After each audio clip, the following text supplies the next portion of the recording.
He thought it was just another routine stop, a black man in a nice car. That was enough suspicion.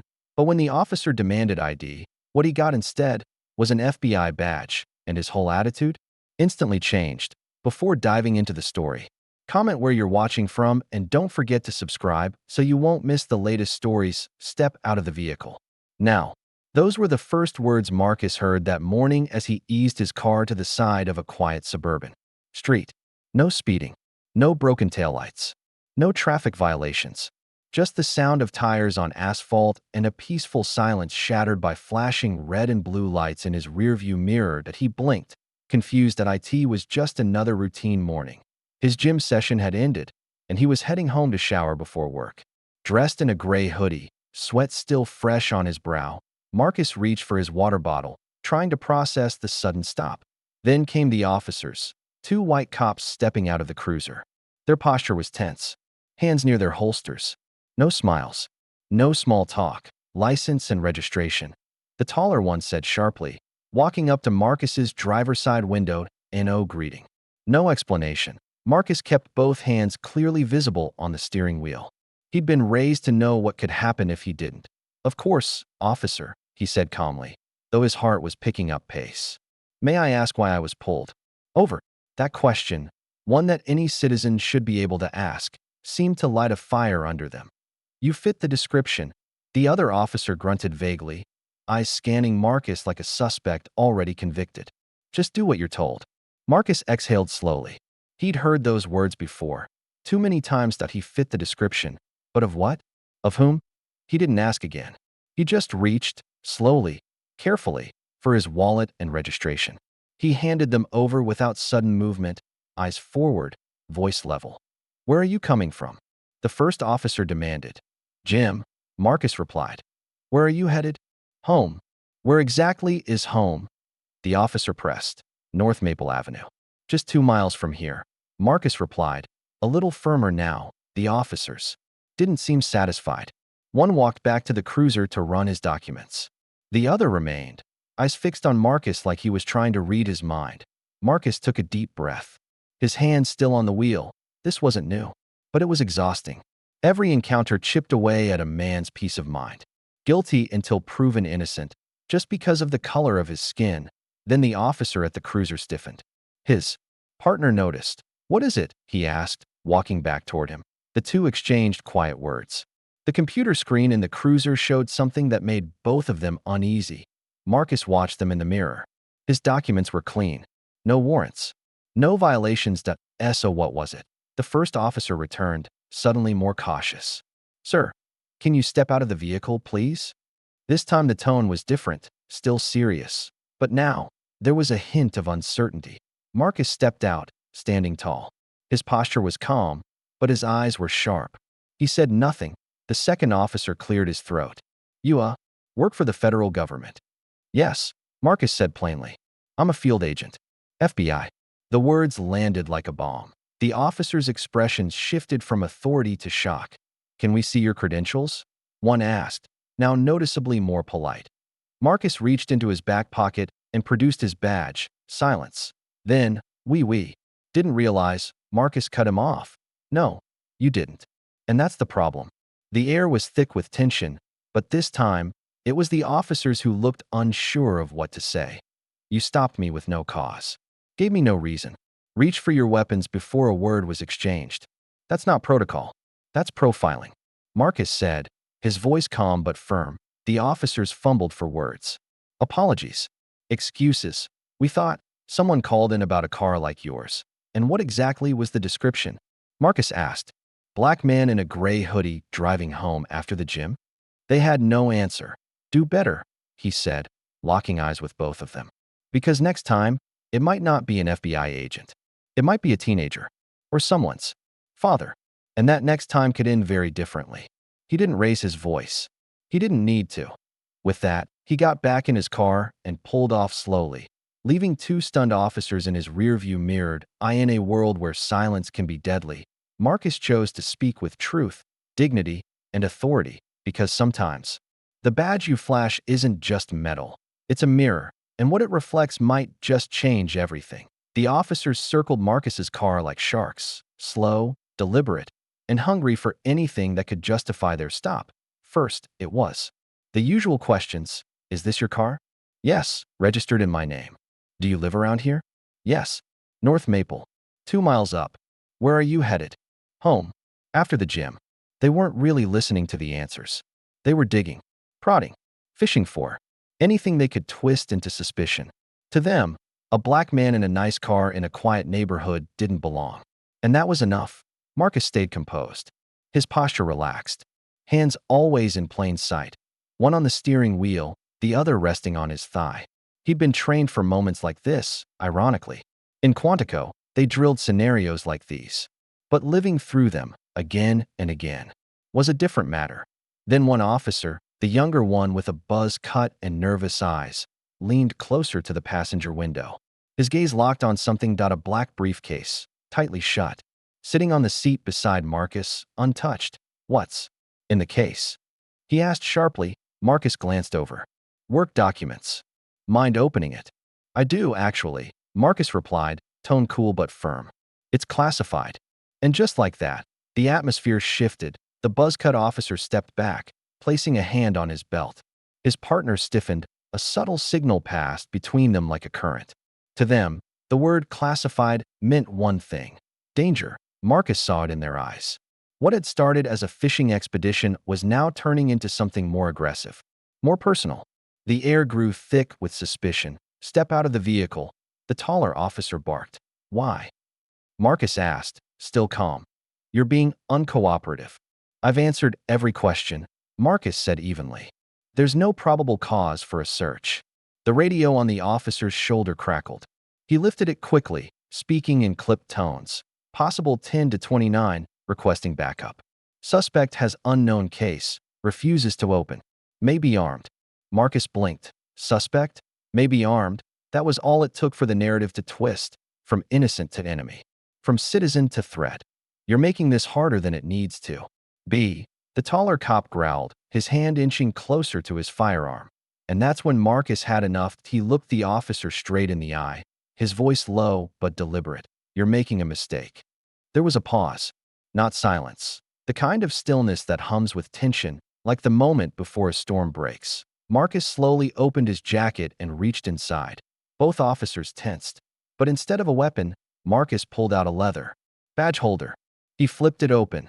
Inside, gleaming under the morning sun, was his federal identification. FBI Special Agent Marcus Reed. The younger officer paled. The taller one stared, confused, and then humiliated. Marcus stepped out of the car slowly, still calm, still professional. I was trying to go home, he said. You stopped me without cause. Then escalated it based on nothing but assumptions and fear. The buzz-cut officer stammered. We didn't know. That's right, Marcus interrupted. You didn't. You saw the color of my skin before you saw the man. Backup arrived. 3 more cruisers pulling up in a blur of lights and urgency. But the moment they saw Marcus holding up his badge, everything stopped. One of the sergeants stepped forward, confused. Agent Reed? What's going on? Ask them, Marcus said, nodding toward the 2 officers who had started it all. They thought a locked briefcase was reason enough to treat me like a criminal. The sergeant looked over the situation, then back at Marcus. I'm sorry, sir. Marcus nodded but didn't smile. Apologies don't erase patterns. And they don't fix fear-based policing.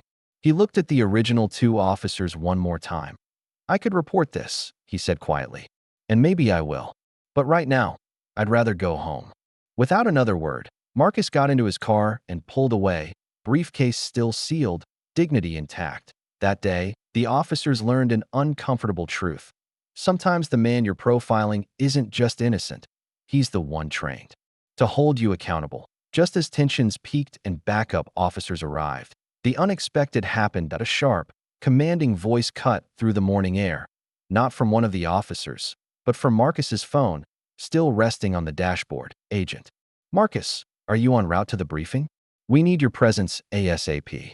The voice echoed from the phone's speaker. Crystal clear, unmistakably official. The officers froze. That one word, agent, hit them like a slap in the face. Agent, one of them repeated under his breath, eyes flicking from the phone to Marcus in disbelief.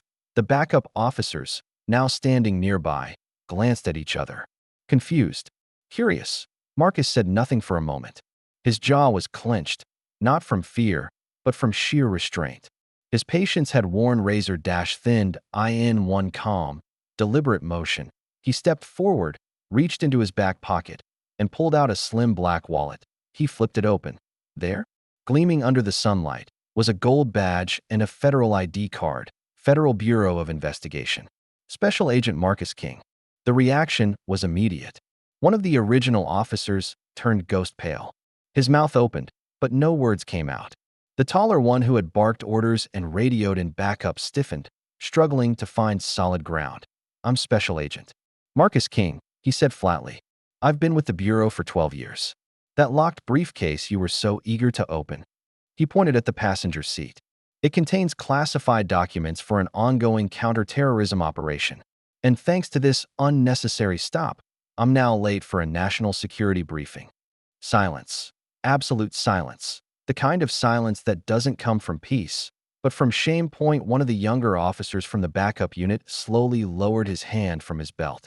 Another took a step back, as if unsure whether to say something, or just disappear into the background. The officer who had originally demanded Marcus step out tried to recover. Why didn't you say something earlier? Marcus turned to face him fully now, his eyes sharp and unflinching. His voice, calm as ever, cut deeper than any shout ever could. Would it have made a difference? The question hung heavy in the air. You pulled me over with no cause. You never told me what description I fit. You saw a black man in a hoodie and made a snap judgment. That's not law enforcement. That's profiling. The officer didn't answer. He couldn't. Marcus continued, his voice still level but filled with authority. If I weren't FBI, would I be in cuffs? Right now? Or worse? You treated me like a suspect the moment you saw me. And you didn't stop until a badge forced you to see the truth. He turned to the other officer. The color of my skin made me suspicious. The briefcase made me dangerous. And it wasn't until a federal badge showed up that I became human. To you. There was nothing left to say. The sergeant from the backup unit stepped forward, clearing his throat awkwardly. Agent King, on behalf of the department, Marcus cut him off. Don't apologize for them. Apologies don't change habits. They don't undo the fear you injected into a peaceful morning. What I need from your department is accountability, training, and a culture shift that stops seeing men like me as threats by default. He turned back to his car, his dignity unshaken, his presence commanding. Just before stepping inside, he paused. You didn't just waste 20 minutes of my time, he said, one hand on the door. You wasted a chance to do your job right, to serve, to protect. He looked back one last time. And next time, the person you pull over might not have a badge. They might not have the words or the rank to defend themselves. Think about that before you let fear guide your instincts. With that, he got in, shut the door, and drove off. Briefcase untouched, pride intact, and mission delayed, but not derailed. Sometimes it takes a badge to reveal the truth. But the real question isn't who a man is, it's why it took so long to see him clearly. Embarrassed and visibly shaken, the officers scrambled to cover their mistakes. We were just doing our job, the taller one began, his voice cracking with forced calm. It was a misunderstanding, the younger one added quickly, his tone almost pleading now. But Marcus didn't flinch. He'd heard it all before. Every excuse, every soft-washed phrase meant to explain away fear, bias, and power misused. It was always a misunderstanding, until someone ended up in cuffs.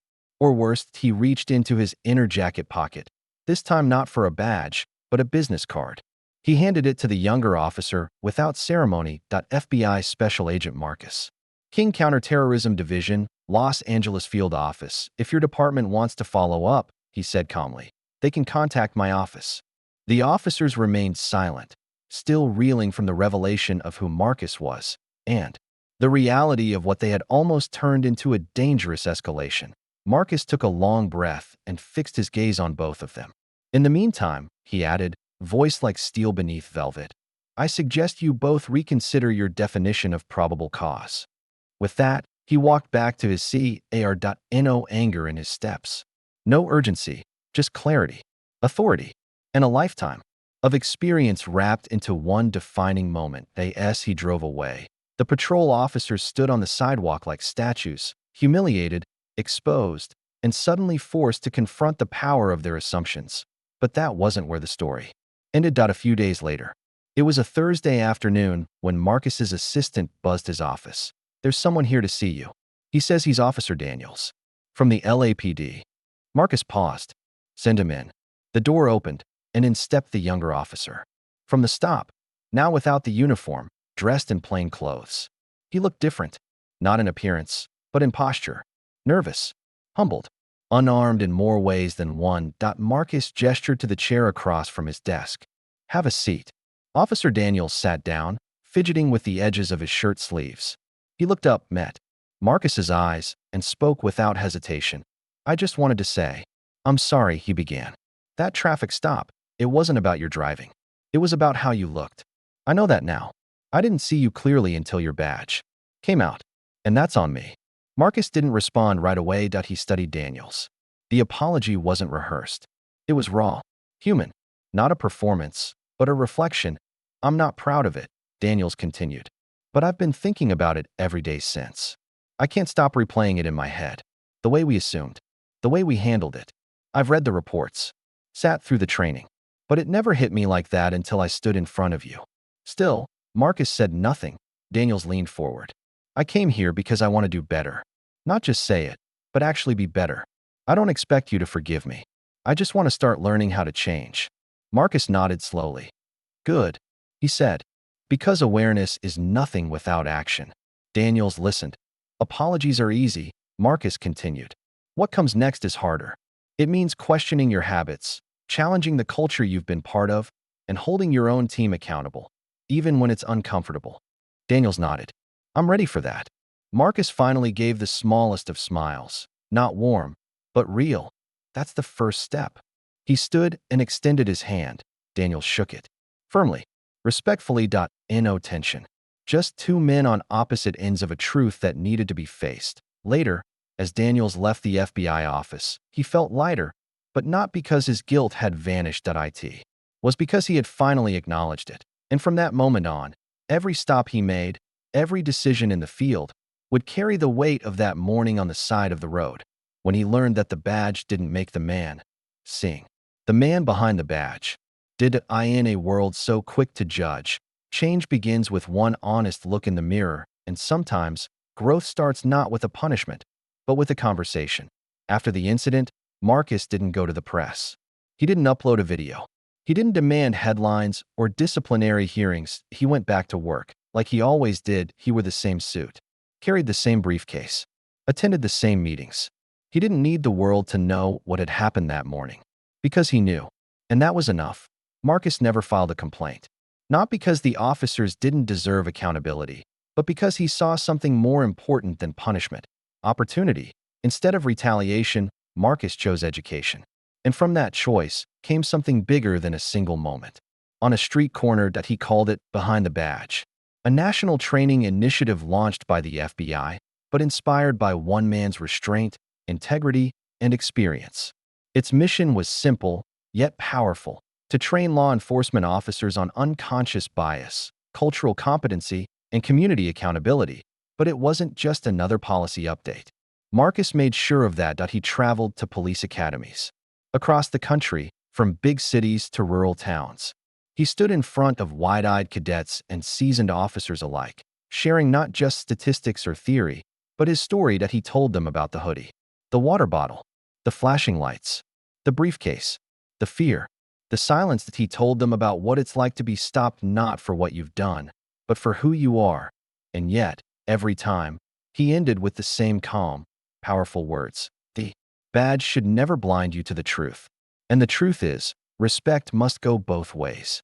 He didn't speak to shame them.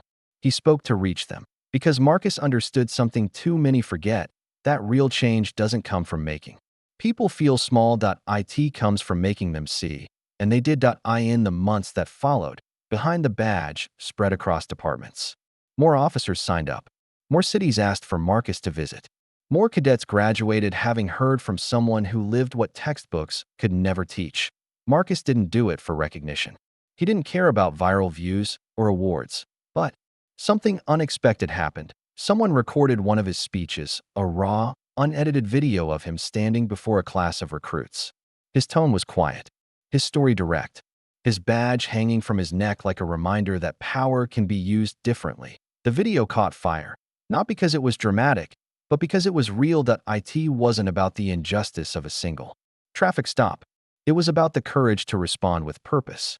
It was about staying calm, knowing your worth, and forcing change, one conversation at a time. It resonated with people.